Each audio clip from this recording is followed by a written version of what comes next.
ఇప్పుడే ఖమ్మంలో కేటీఆర్ గారు ప్రెస్ మీట్ చూడటం జరిగింది.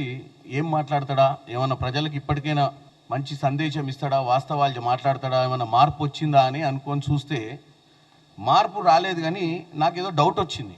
హైదరాబాద్ నుంచి బయలుదేరిన కేటీఆర్ మధ్యాహ్నం ఎక్కడన్నా సూర్యాపేటలో 3 ఫీట్ల దగ్గర ఆగేమన్నా 2 వేసుకొని ఖమ్మం పోయిందా అని డౌట్ అయితే వచ్చింది నాకు.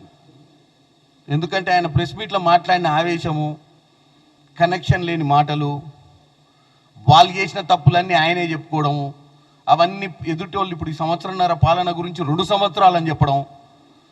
ఆయన చెప్తూ డిసెంబర్ 9వ తారీఖు 2023 రాష్ట్ర ప్రభుత్వం ప్రమాణ స్వీకారం చేసింది.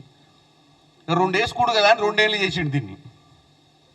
ఎంత తొందరగా ఈ ప్రభుత్వం 5 ఏళ్ళు కంప్లీట్ చేయాలి, తాహతాలాడుతుండు ముఖ్యమంత్రి కావాలని చిన్నబాబు. ఈ తాహతాలాడటంలో ఏది పడితే అది మాట్లాడుతుండు, సబ్జెక్టుకు సంబంధం లేకుండా.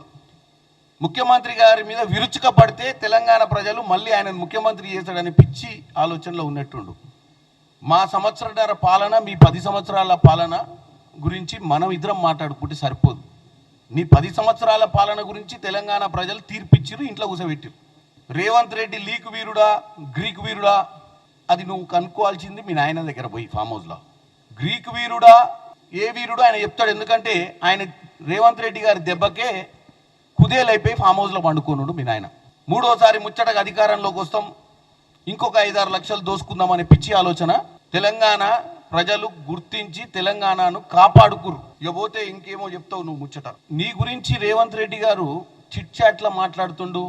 రేవంత్ రెడ్డి గారు నా మీద నేను సిగరెటే దాగా, నేను తెలంగాణ ప్రజలకు విజ్ఞప్తి చేస్తున్నా, మత్తు పదార్థాల జోలికి పోవద్దని చెప్తున్నావు. ఇదే పతివతతనం అప్పుడు వైట్ ఛాలెంజ్ చేసినప్పుడు ఉంటే అయిపోవు కదా.